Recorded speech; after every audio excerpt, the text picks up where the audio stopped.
खत्म। अब वो क्या कराना है, कहां पहुंचाना है, ये जिम्मेवारी प्रभु की हो गई, क्योंकि आप शरणागत हैं। बिल्कुल बैठा लेना हृदय में, कभी डरना नहीं, कभी संशय मत करना। बहुत सुंदर मनन की हुई बात कह रहे हैं। स्वयं भगवान के शरणागत हो जाना संपूर्ण साधनों का फल है, सार है। तो शरणागति को समझना आगे पूरे विवरण में आएगा, विस्तृत रूप से है कि क्या शरणागति का स्वरूप है। शरणागत हो जाना प्रभु के संपूर्ण साधनों का फल है, सार है। जैसे भक्ति के 9 विशेष स्वरूप हैं, श्रवणम, कीर्तनम, स्मरणम, विष्णुपाद सेवनम, अर्चनम, वंदनम, दास्यम, सख्य। पर ये जो 9वां है, ये अष्ट भक्ति का फल है, आत्मसमर्पण, आत्मनिवेदन, आत्मसमर्पण। अपने आप को प्रभु के हवाले कर देना, अंदर से, हृदय से। ये ऐसा वो परिस्थिति पैदा कर देते हैं या ऐसा ज्ञान दे देते हैं, दोनों बातें। पूर्ण समर्पण तभी होता है जब अशरण हो जाता है, हर जगह धक्का, कोई सहारा देने वाला नहीं, उसके पास कुछ नहीं, कोई अगर उसकी तरफ से निकलना चाहो तो हटकर दूर खड़ा हो जाएगा, कहीं कुछ मांग न ले, कहीं कुछ कह न दे, ऐसा तिरस्कृत उसे विश्व वंदनीय बना देते हैं। पक्का केवल शरणागति बहुत बड़ा स्वरूप है शरणागति का। ये संपूर्ण साधनों का सार है। शरणागत भक्त को अपने कल्याण के लिए कुछ भी करना शेष नहीं रहता। सुनते जाना। जैसे पतिव्रता शरीर श्रृंगार करती है पति के लिए, पूरे ग्रह की टहल करती है पति सुख के लिए, उसकी एक एक चेष्टा केवल अपने पति के लिए होती है। यहां तक कि वो पूरे कुटुंब का, वो पुत्र पुत्री सबका पालन पोषण केवल पति प्रसन्नता के लिए करती है। ठीक बस ऐसे ही शरणागत का स्वभाव बन जाता है। उसकी शरीर की सारी चेष्टाएं प्रभु को समर्पित, सारी इंद्रियों की चेष्टाएं प्रभु को समर्पित, वो शरणागत है। तभी सेवक जी महाराज कह रहे हैं, हरिवंश पतिव्रत है जिनके, सुख संपत्ति दंपति जो तिनके। वृंदावन में विराजमान सहचरियों के मध्य में प्रिया प्रीतम के प्रति जिसका ऐसा अनन्य भाव, बोले उसको निश्चित प्रिया प्रीतम प्राप्त होते हैं, उनकी सेवा उसको प्राप्त। ये बहुत बड़ी बात है। ज्ञान निधि, वैराग्य निधि, बड़े बड़े महापुरुष जब थोड़ा सा रस का श्रवण हुआ तो आकांक्षाएं जागृत हो जाती हैं। हरिराम व्यास जी जिसे पद में कह रहे हैं, किशोरी तेरे चरणन की रज पाऊं, बैठी रहूं कुंजन के कोने, श्याम राधिका गाऊं। जो रज शिव शनकादिक याचत, जिस रस के किनका को श्रवण करके याचना करते हैं कि अगर रज मिल गई तो प्रेम मिल जाएगा, प्रेम मिल गया तो प्रिया प्रीतम मिल जाएगी। ज्ञान समुद्र है भगवान शिव, ब्रह्मा जी परम ज्ञान समुद्र है। संपूर्ण सृष्टि का सृजन ज्ञान विज्ञान उन्हीं की तो देन है। शरणागत भक्त शरीर को सुखपूर्वक रखता है, नहाना, कपड़ा, वस्त्र। कैसे? जैसे पतिव्रता अपने शरीर को सजाती है, उसका उद्देश्य क्या होता है? पति को सुख देना। पति देखेगा प्रसन्न होगा। ये हमारे परम पति का दासत्व है। गर्व से जैसे वो मांग भरती है, मंगल सूत्र धारण करती है, ऐसे ये तुलसी जी, ये हमारा मंगल सूत्र है हमारे प्रीतम परम पति के लिए। ये जैसे ये हमारा सुहाग है।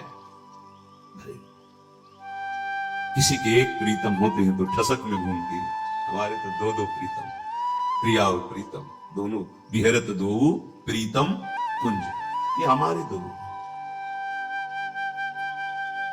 उस शरीर को लेकर के कि जैसे कोई बाहरी देखे पोशाक धारण किए हुए, खुशबू आ रही है उसके शरीर से, इत्र लगा हुआ है स्वामिनी के प्रसादी, और पान पाए हुए स्वामिनी का पान प्रसाद, जैसे हम पात्र मार्जन करके श्री जी की सेवा में लगाते हैं, अब ये शरीर श्री जी की सेवा का पात्र है।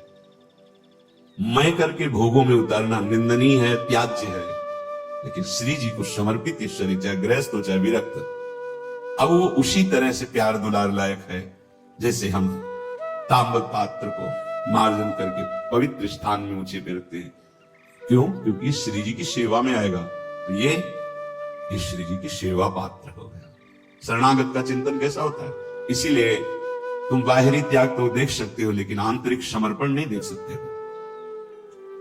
जो प्रभु के शरणागत हो जाता है, उसकी कोई जाति नहीं होती, उसका कोई गोत्र नहीं होता, कुल नहीं होता उसका कोई, उसका वही कुल होता है, वही जाति होती है, वो गोत्र होता है, जहां समर्पित हो जाता है। लोक में देखो थोड़ा सा समर्पण, अन्य गोत्र कुल की कन्या जब अपने पति को स्वीकार करती है तो पति का गोत्र और कुल उसका हो जाता है, फिर उसका अलग से नहीं बना, अलग तो वो समझ नहीं पा रहा, इसलिए नहीं एक ही बनो, वो कोई और रहे कुल में, उसका गोत्र अलग है उसकी। और वो जब पति को स्वीकार हुई तो पति के गोत्र में गोत्र मिल गया, पति के कुल में कुल मिल गया, उसका अलग से कुल गोत्र नहीं। जैसे नदियां जब अलग रहती हैं तो नाम अलग होता है, जब समुद्र में मिल जाती है तो एक ही शब्द हो जाता है समुद्र, ना नदी का नाम रह गया ना रूप रह गया। ऐसे ही प्रेम समुद्र प्रियालाल के शरणागत का गोत्र प्रियालाल है, कुल प्रियालाल है, जाति प्रियालाल है। इसीलिए हमारे प्रियालाल की शरणागति में कभी किसी से नहीं पूछा जाता आपका गोत्र क्या है, कुल क्या है, कौन सी, हम इससे आप हमारे प्रभु के अंश हो, प्रभु की शरणागत होना चाहिए। शरण होइए, बिल्कुल समान व्यवहार आपके साथ होगा, उसमें भी थोड़ी भी व्यवहार में कि आप इस जात के हैं तो आप इस सेवा में नहीं आ सकते, नहीं।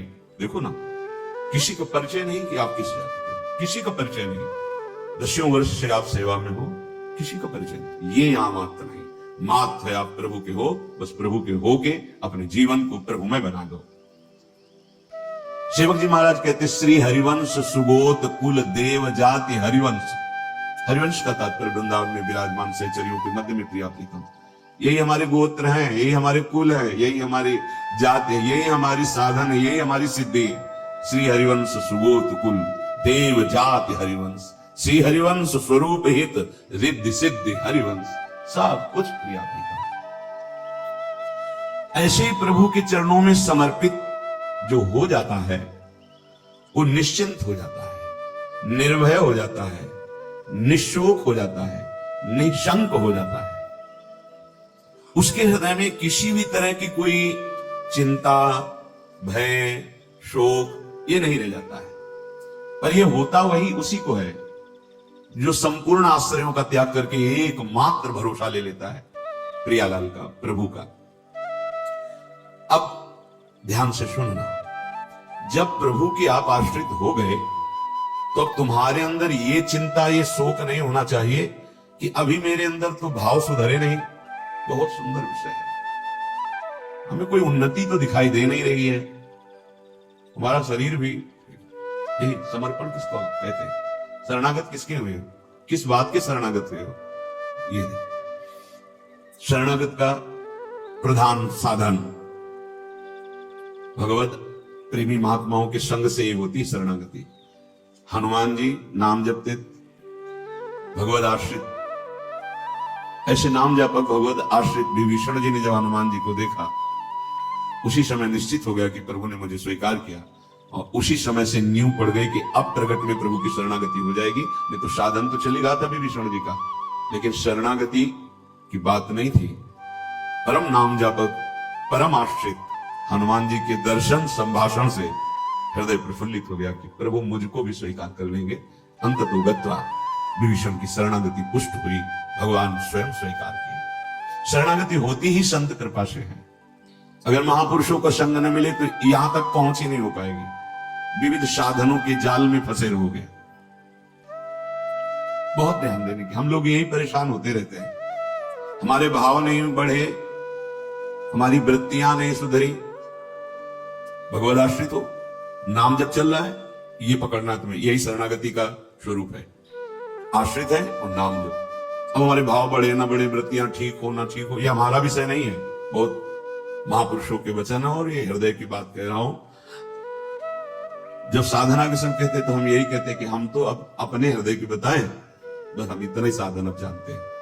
दाम में छोटी कुटिया, महाराज जी इसका मतलब मैं नहीं समझ पा रहा। करते तो हम लोग भी ऐसे हैं, पर मतलब कुछ फर्क तो, मतलब इसका मतलब क्या? हम कहा देखो मतलब तो नहीं समझा सकते, पर इतना कह सकते हैं कि जबान से अगर कुछ निकला तो श्री जी, शरीर से कुछ हुआ तो श्री जी की इच्छा। अब न इच्छा रह गई है और न मैं रह गया है, वो समाप्त हो गया है। अब कैसे कब कहां हुआ पता नहीं चला। जैसे तुम्हारे किशोर अवस्था में मूछ किस तारीख को निकली पता चला? मूछ भैया 9:10 में मूछ निकली थी, अमुक तिथि तारीख। आपे की तो निकली, क्यों नहीं पता? ऐसे आपे की तो शरणागति कब और कैसे हो गई पता नहीं चला, निहाल हो गए। सच्ची कहते हैं जो दहाड़ते हैं ना, ये शरणागति है। शरणागति, सिर्फ शरणागति, मेरी लाडली की शरणागति। कभी कभी जब आसन पे बैठे होते हुए कभी कभी आते थे, महीने 2 महीने, भाई सुनो सुनो, बहुत हम तुम्हें सार की बात मुरारी बता रहे हैं, बस बस शरणागति, आश्रित हो जाओ। लाखों बार क्यों लेके यही सब, आश्रित हो जाओ, भगवत आश्रित हो जाओ, सब संभाल लेंगे, सब वो ठीक कर दे। यस,